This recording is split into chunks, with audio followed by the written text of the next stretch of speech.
What's up, guys? We are back with the last figure in PremiumDNA's Battletoads Wave 1. We're taking a look at the literal big one. And it's not just a big rat man, it's not a fat pig, it's not a big skeleton. It's an insanely massive, over-the-top bull man. And just the concept of this review in general is daunting to me because it is so massive. So we're going to take a look at this stupid monster thing, General Slaughter. This is just one of the biggest action figures I've ever seen, and it's huge. This thing is about as big as like the Rancor was going to be, you know, rest in peace. If we ever were going to get the HasLab Rancor, it's that big. This thing is intense, to say the least, and the logistics of filming this are going to be challenging. So we're going to see how it's going to work out. But I'm excited to take a look at this big guy because, I mean, after seeing him at PowerCon, it was just the gnarliest thing. He does come in similar style packaging to the remainder of the line. He does have a slip cover. I'm not going to show that or take it off here because it's just too damn big. It's a slip cover. But you got a big window box that you can see him in all of his bovine glory. And then the back has got, you know, a bunch of product shots. Shows all the heads and everything that he comes with. All the whole 9 yards, all that stuff. Normal presentation for the line. So yeah, let's do it. Let's pull him out and take a look. Well, we're going to do the rare in front of the camera review for this one because this guy just doesn't fit in the space. He doesn't fit in the orange void, so he's gonna be here basically on my lap, in my hand the whole time. I think this is probably the best way to display how big he is also. Toy Bro for scale right here.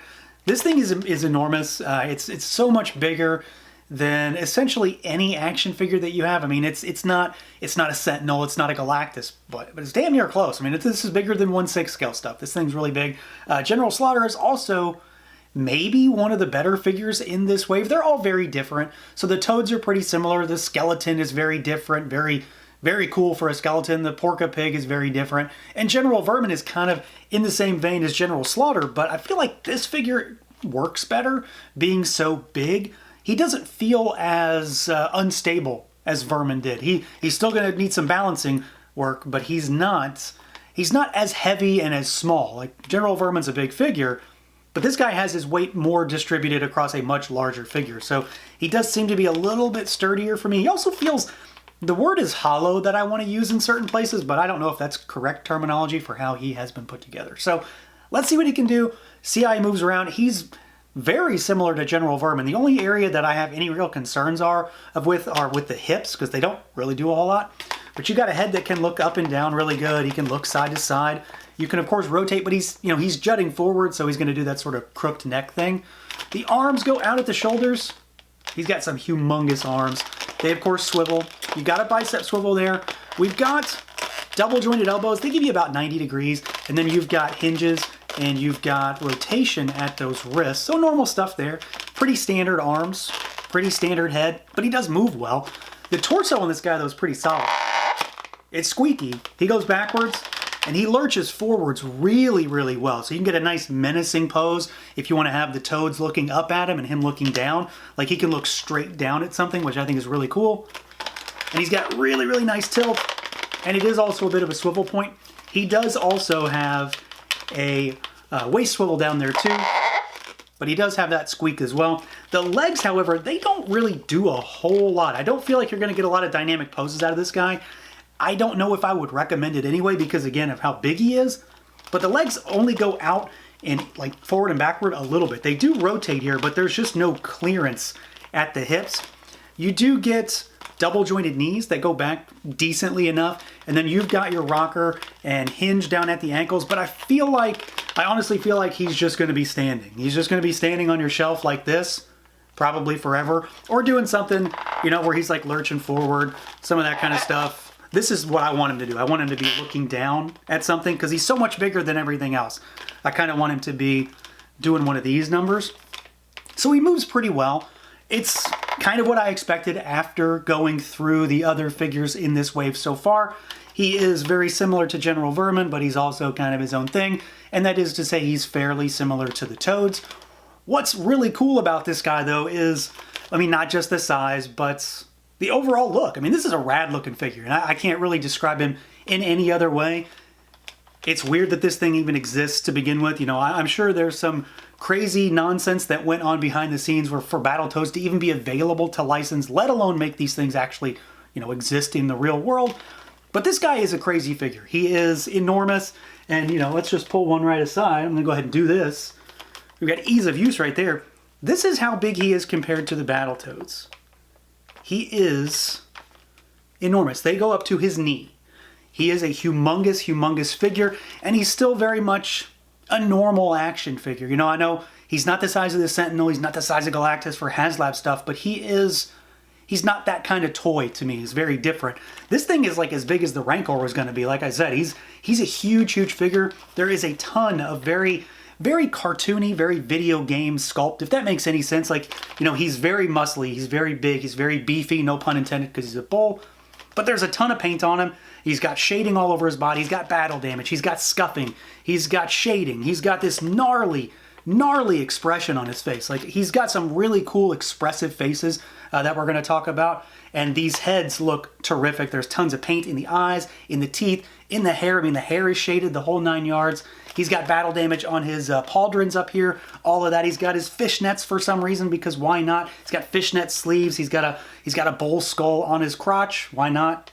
And he's just a cool looking figure, and that's really what it's going to come down to. It's a really cool looking figure. I don't think it's the most dynamic thing that you're going to have on your shelf by any stretch of the imagination, but he is cool looking. He's got some size. He's got some presence, and compared to the rest of this line, of this wave, it shows just how varied these things are. Because this guy's nuts.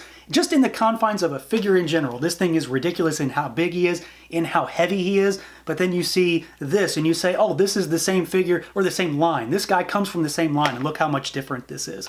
It's pretty ridiculous. I think they did just a stellar job translating this goofy thing into plastic. Now, as far as accessories goes, General Slaughter has a couple. He doesn't have a lot, and he shouldn't really. There's not a whole lot of stuff that you can give this guy, and that's kind of a thing for this wave so far. The Toads get all the accessories because they had accessories, and then the enemies really didn't have a whole lot of stuff in the game, so you maybe get a couple things here and there. He gets some hands to start with, so you get fists on him in the box. We get a set of gripping hands. He has nothing to grip, mind you, but he does come with gripping hands. You can hold the Toads in these hands. I mean, this thing's huge. This is almost as tall as like the Toads themselves. So he comes with a set of massive, massive gripping hands. And then he also comes with a couple of heads. So we're gonna pop that head off, and we're gonna just toss it on the floor because why the hell not? And we've got this one right here, and the heads swap really, really easy. So this one, I honestly don't know which one is my favorite yet because they're all different enough. So this is him like frothing at the mouth. So he's got like spittle coming out everywhere. The ears are down. He's much more enraged in this. So he looks like he's, aggressive in this. Well, I suppose he's aggressive in all these heads, but he looks super, super angry. He's very crazed, if that makes any sense. The hair's a little different. The ears are different. The horns are different. But he's got like all this spit and goop coming out of his face. Pop that one off, and we've got the other one. So he comes with 3 total.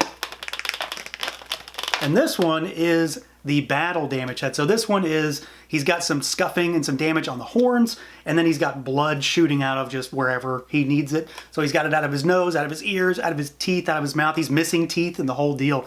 So this one might be my favorite on any given day of the week because it's going to look really good if you want to have the Toads, going to town on him. But I think this one will also look really good if you want to have him getting ready to whomp him or something like that. So they're all similar-ish, but they all will serve different purposes, and they swap really easy, too. I don't have any problems with that. So while he doesn't come with a lot of stuff, it's all pretty substantial in terms of being able to display him in a little bit of a different way.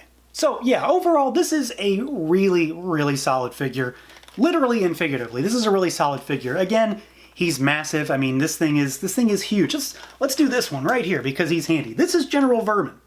Look how much bigger this thing is. It's insane what they have managed to make into just a standard action figure. And I know he's very expensive. He's $100+, so it's not just a standard figure, but there was no crowdfunding campaign or anything like that behind this. They just made a giant-ass figure, and here we are. And I think they really did a good job. He does have some articulation challenges, mostly at the hips, the legs, but I don't think it's too big of a deal because he's probably just going to be standing on the shelf looking insane, looking menacing, looking crazy, and that's what I intend to do with him. He does have a really solid design, great sculpt, great paintwork, and while he doesn't have a ton of accessories, I'm really happy with what he comes with, but it's all about the size. It's all about the fact that they decided to make this thing that is enormous in the game actually enormous and scaled really appropriately, well, in plastic. So that's going to do it for this look at the PremiumDNA Battletoads Wave 1 General Slaughter. Let me know what you guys think.